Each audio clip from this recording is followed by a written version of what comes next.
E de Fazer Podcast, episódio de hoje, vitimismo e ofensa. E aí? O texto que nós vamos usar como base está lá em Gênesis 50, o versículo 19, que diz assim: José, porém, respondeu: Não tenham medo de mim. Por acaso sou Deus para castigá-los? Vocês pretendiam me fazer o mal, mas Deus planejou tudo para o bem. Colocou-me neste cargo para que eu pudesse salvar a vida de muitos. Não tenham medo, continuarei a cuidar de você e seus filhos. Nós vemos aqui no livro de Gênesis a história de José. José que foi jogado num poço pelos irmãos deles, por questão de aqueles irmãos terem ciúme de José. José, então, depois daquele poço, foi vendido como escravo para o Egito. E a gente conhece toda a história, né? O que acontece. Mas aqui, na passagem que nós acabamos de ler, José, ele perdoa os irmãos que havia feito mal para ele anos atrás. E isso a gente começa falando aqui da nossa conversa. José, ele não se colocou no lugar de vítima. Ele não deixou com que algo que acontecesse no passado fizesse com que ele fosse alguém que daria desculpas ou minha vida é assim porque um dia meus irmãos me jogaram no buraco, enfim. Então, na conversa de hoje a gente fala sobre vitimismo, sobre ofensa e pegando aqui como ponto de partida esse exemplo de José. Nós, como cristãos, como discípulos maduros de Jesus, nós não podemos nos vitimizar por conta de feridas do passado, por conta de coisas que aconteceram. Nós precisamos ter a mentalidade de Jesus e não nos vitimizarmos, andarmos aí dando desculpas.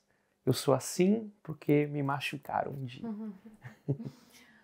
A gente tem visto muito uma cultura de fragilidade hoje em dia, né? Então, tudo é muito melindroso, tudo é muito sensível.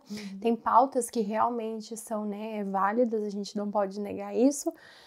Mas, como cristãos, a gente tem que olhar para a identidade de Cristo. Sim. E aí, estudando sobre esse tema, eu peguei uma passagem que ela é de Jesus no Getsemane, quando ele já está próximo à crucificação, ele vai ser crucificado. E ele não deixa de expor para os discípulos o quão triste ele está ali naquele momento. Essa passagem está lá em Mateus 26, a partir do versículo 37. Ele levou consigo Pedro e os 2 filhos de Zebedeu e começou a entristecer-se e a angustiar-se. E ele fala: minha alma está profundamente triste, numa tristeza mortal. Fiquem aqui e vigiem comigo. E aí ele faz aquela oração famosa 3 vezes, Pai, se for possível, afasta de mim este cálice. Contudo, não seja como eu quero, mas sim como tu queres. Jesus entendeu a missão que ele tinha, ele sendo o próprio Deus, ele sendo o próprio Senhor, nesse cenário aqui carnal, que ele está em carne ainda, ele entende que a soberania de Deus estava acima naquele momento e que ele precisava cumprir a sua missão, que apesar de estar profundamente triste e de pedir a Deus 3 vezes, Pai, se for possível, afasta de mim esse cálice, ele entende, seja feito como tu queres que seja. E muitas vezes a gente recebe missões de Deus na vida. Eu acho que a nossa própria vida, a possibilidade a oportunidade, na verdade, de estarmos vivos é uma missão. E nessa missão de vida, a gente encontra muitos percalços, E é muito comum. Não é bom, mas é comum nessa sociedade que a gente vive hoje, um vitimismo exacerbado, A gente vem acompanhando, não sei o que vocês acham. É muito fácil hoje em dia qualquer coisa que aconteça com você terceirizar. Jesus ali nesse momento, ele não quis, a missão era dele. E ele sabia, que pediu ainda, né, Deus, se for possível, mas que seja feita a tua vontade. Muitas vezes a gente sabe o que precisa fazer, mas te quer se isentar para que... E aí colocando terceiros, né? Ele podia falar, eu tô aqui porque Deus me pediu e eu não queria, e não sei o quê, e dá desculpa, não vou fazer, porque... Não, Senhor, eu entendo, é para isso que eu tô aqui, a sua vontade prevalece, eu não vou colocar culpa em ninguém do que vai acontecer comigo, é eu e o Senhor, eu sei o que o Senhor quer que eu faça nesse momento. E muitas vezes a gente está num lugar em que nós temos que agir conforme a vontade do Senhor, mas a gente quer ainda dar a desculpa de que eu não vou fazer por conta disso, por conta de tal pessoa, por causa de tal circunstância que não colaborou para que fosse de outra maneira. Eu gostaria que tivesse um outro desfecho nessa história e por conta disso eu coloco vários motivos e aí eu me coloco nessa posição de vítima, de que só está acontecendo comigo por conta de todas as coisas, todas as circunstâncias à minha volta. Exatamente. Muitas pessoas, elas usam, né, o vitimismo como bengala, né? E de fato, como a gente acabou de falar, Jesus, ele não fez isso. Né? Jesus, ele não fez isso e a gente não pode fazer. Jesus, ele nos dá uma nova vida. Ele nos dá um novo objetivo, né? Então, tudo aquilo que aconteceu com a gente no passado não tem como a gente usar numa nova vida. Algo que era de uma pessoa que está morta, né? Já foi perdoada, a gente continuar usando isso para falar, não vou fazer tal coisa porque um dia a pessoa me machucou de tal forma. Isso fala também muito sobre, além do vitimismo, fala muito sobre a ofensa, né? Como a Gabi falou, como que nós somos sensíveis hoje em dia, né? Nós humanos, né? Como seres humanos, qualquer coisinha, a pessoa me ofendeu, eu tenho o direito de me sentir assim, né? As pessoas não me compreendem, ninguém me entende. E aí fica parecendo, muitas vezes, e é isso que acontece, parecendo adolescente. Ninguém me ama, ninguém me quer, ninguém me entende, sou incompreendido. E aí você vê pessoas com até bastante idade, né? Pessoas até mais velhas, muitas vezes, você vendo com comportamentos infantis, comportamentos bem imaturos, né?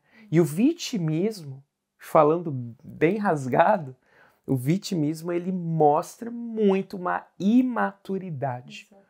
Principalmente alguém que já conheceu a Jesus, alguém que está andando com o Senhor, alguém que já está caminhando um pouco, a pessoa vai na igreja, a pessoa se relaciona, e aí você vê alguns comportamentos ou alguma atitude que são infantis nesse sentido, de ser, né, a pessoa querer ser vítima, né? Ninguém pode falar nada para a pessoa, né? De açúcar. É o famoso pisar em ovos. Você tem que saber a maneira que você fala, porque ela é tão cheia de toques, não melindre, que se você falar num ponto ali que ela não concorda, ela vai levar aquilo como uma ofensa, e ela tá falando isso para me atingir, e eu isso e aquilo, e é uma... Como que eu falo? Tendência. Não, a pessoa é armada, né? Sim. Que qualquer coisa que alguma pessoa fale pra ela já reage de alguma forma, assim, né? Pessoa reativa. Exato. Sim. Aí você tem que saber como falar, porque dependendo da maneira que você fala, o assunto que você fala, aí tem pessoas que você não consegue falar certos assuntos, você não consegue falar certas palavras, você tem que estudar, assim, fazer, né, um estudo, um jogo, assim, para falar como eu vou falar com essa pessoa, porque dependendo da forma que eu fale, o assunto que eu fale, ela vai levar isso pro coração, ela vai se ferir, e assim, pessoas às vezes que não conseguem ouvir nenhuma verdade. Sim. Porque são tantos detalhes, pontos da vida que você não pode tocar, é intocável certos assuntos, e aquilo você não consegue ter nenhum diálogo com a pessoa, às vezes, você não consegue ter um relacionamento, porque ela é tão uma bolha dela mesmo, de que é difícil até explicar sobre, e muitas vezes ela fica anos naquilo e ninguém consegue acesso, nem, né, o Senhor. E aí eu lembro da passagem que tem em João 5, sobre um homem à beira do tanque. Quando Jesus aparece, ele estava 38 anos esperando a cura. Mas quando Jesus aparece, que é a cura mesmo para ele, pergunta, você quer ser curado? Ele fala, então, Começa a reclamar. Ninguém me coloca lá. Eu tô aqui tantos anos, mas ninguém nunca me colocou lá. A cura é ali, nesse tanque, mas ninguém nunca me ajudou. Jesus está perguntando, você quer que eu cure? Não está perguntando como foi, quem não te colocou nem nada. Ele está te fazendo uma pergunta. Então, muitas vezes, nós damos de cara com o próprio Jesus para solucionar nossos problemas. Está tão claro isso para nós, mas a gente fica, Senhor, não consigo por causa disso, por causa que fulano não me ajuda, porque eu não tenho dinheiro, Dá desculpa. porque eu não consigo isso, porque... Não, o Senhor está perguntando, você quer ser ajudado? Você quer ser curado? E tem muitas pessoas que não querem, porque quando sai desse papel de vítima, perde alguns benefícios, né? Com certeza. Ela tem ali as pessoas tratam ela com cuidado especial, né? Tratam ela assim, né? Só no carinho. Sim. E aí, se ela sai desse papel de vítima, as pessoas vão tratar ela normal, como uma pessoa madura. Exato. Eu acho que, como cristão, isso é algo que deve ser tratado na gente. Se você tem essa tendência de se vitimizar, de estar sempre nesse lugar de ofendidinho, me desculpe a palavra, mas Jesus levou todas as nossas ofensas com ele na cruz. Então a gente não pode andar por aí ofendidinho, né? E a Bíblia é muito clara sobre isso, quando ela também fala assim, eu não sei, vocês me recordem a passagem, mas fala que quando eu era menino, agia como menino, falava como menino, andava como menino. E agora não sou mais menino. Eu acho que existe uma necessidade de que a gente cresça. Sim. Na nossa fé, essa passagem é sobre a fé, maturidade espiritual, mas consequentemente também nas nossas relações. Sim. Porque a gente leva isso para o ambiente da igreja, para o ambiente de comunhão, que é o ambiente em que a gente deve ser curado. Então, se a gente é aquela pessoa muito melindrosa, que a pessoa não pode falar nada, né, é cheia de não me toque ali, leva tudo como uma ofensa, a gente perde a oportunidade de ser corrigido, né? Então, primeiro você tem que saber com quem você está andando. Então, eu estou andando aqui com a Clívia, com o Will. Se vocês tiverem algo para me corrigir, é uma oportunidade de eu melhorar, né? Como pessoa, não fale mais isso, não haja mais assim. Porque às vezes a pessoa enxerga coisas que você não está enxergando. Então, se vocês andam na mesma fé, nos mesmos princípios, né? Estão naquela comunhão ali, por que perder essa oportunidade da correção, né? A palavra diz, né, como ferro afia o ferro, o irmão afia o outro irmão. Então nós precisamos um dos outros, né, para que a gente, a gente seja corrigido. Se, né, a Clívia, eu sou casado com a Clívia. Se ela tá vendo que eu tô caindo num buraco, né, indo por um caminho totalmente torto, ela, como a minha mulher, com a minha esposa, ela vai falar, né? Falar, olha, não vai por aí. Você tá errando. E a mesma coisa nós, né? Como a Gabi falou, como irmãos, a gente poder ter esse relacionamento e essa confiança entre nós de podermos contar uns com os outros. E dar essa liberdade pro nosso irmão. Falar, poxa, se você tá vendo algo que precisa ser mudado em mim, fala comigo, me avisa, me dá um toque, né? A palavra de Deus é muito clara lá em Mateus 18, quando fala que se o irmão pecar contra ti, né? Você vai lá, chama esse irmão no privado, no particular, fala, não é assim não, você está errando aqui. Se o seu irmão te ouvir, você ganhou o seu irmão.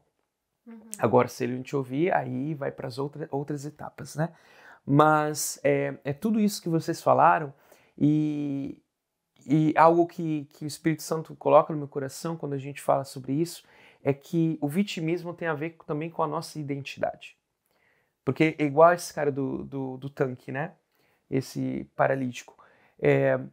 Eu posso viver minha vida com uma identidade de que eu fui ferido, de que eu fui ofendido, de que eu fui machucado, de que eu sou vítima.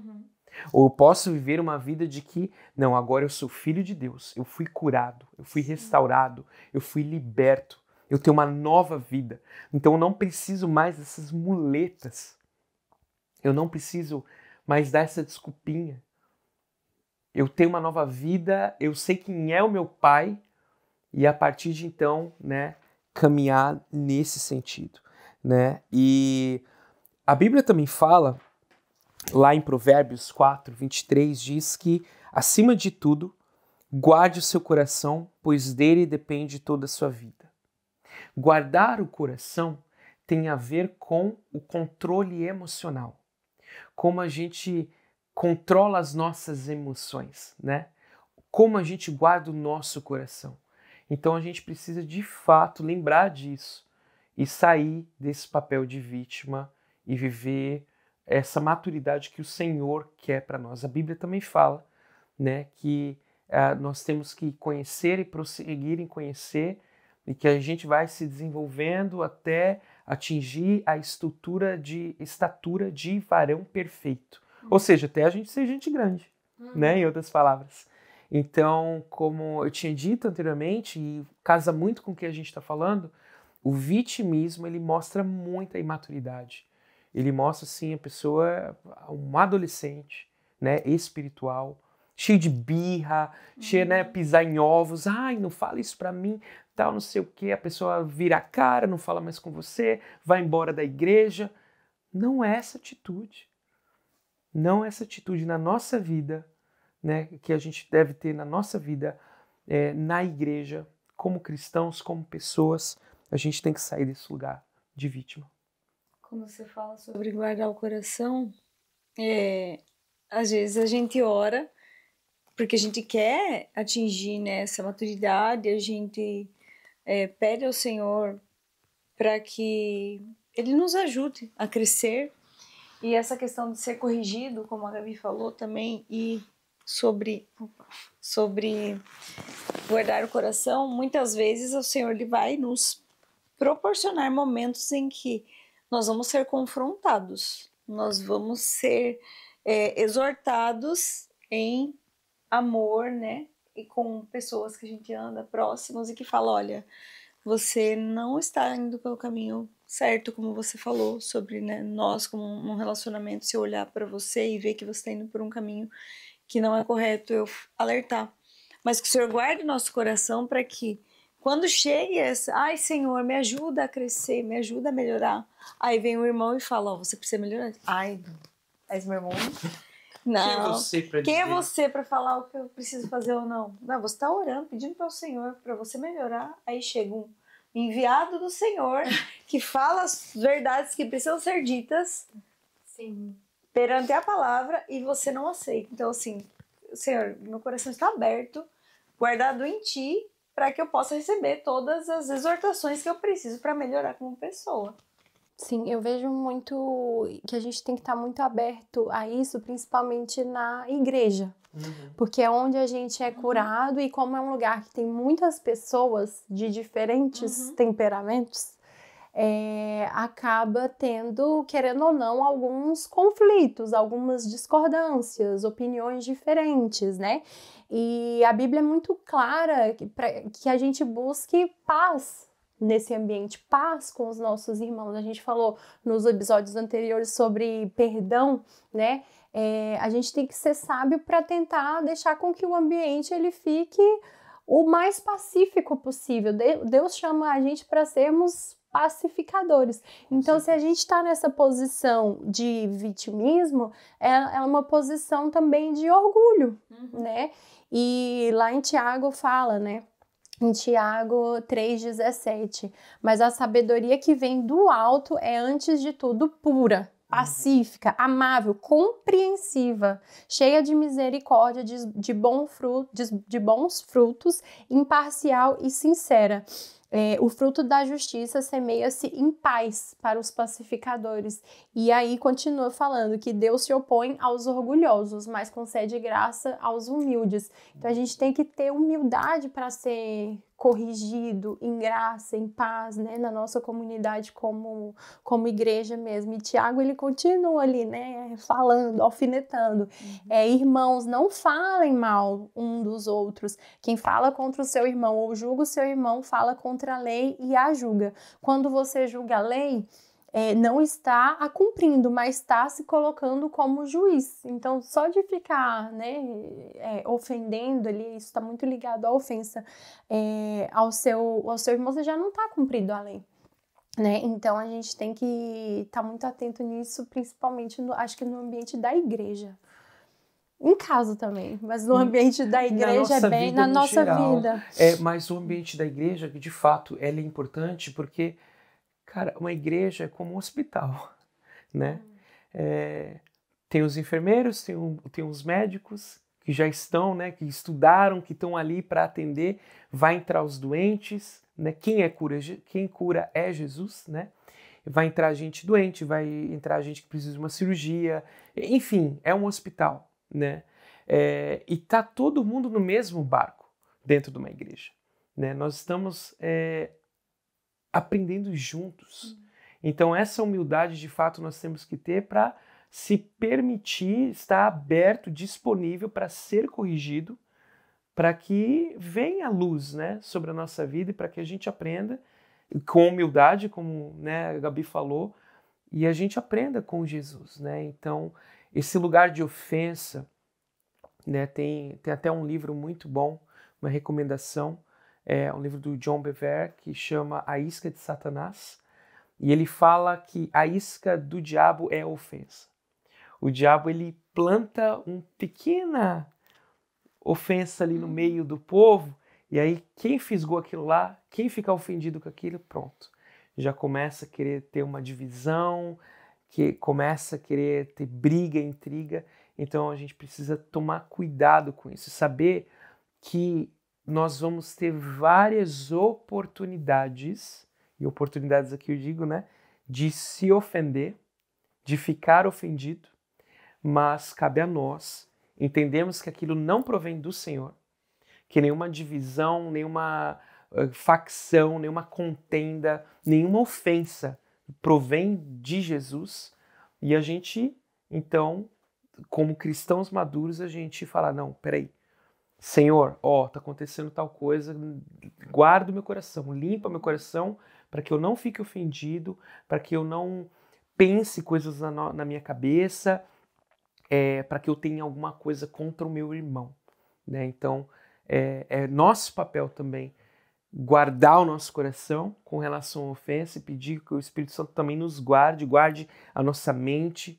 A gente faz isso também renovando a nossa mente todos os dias com a palavra, com a leitura, estando perto do Senhor, e enfim, nós precisamos lembrar sempre disso.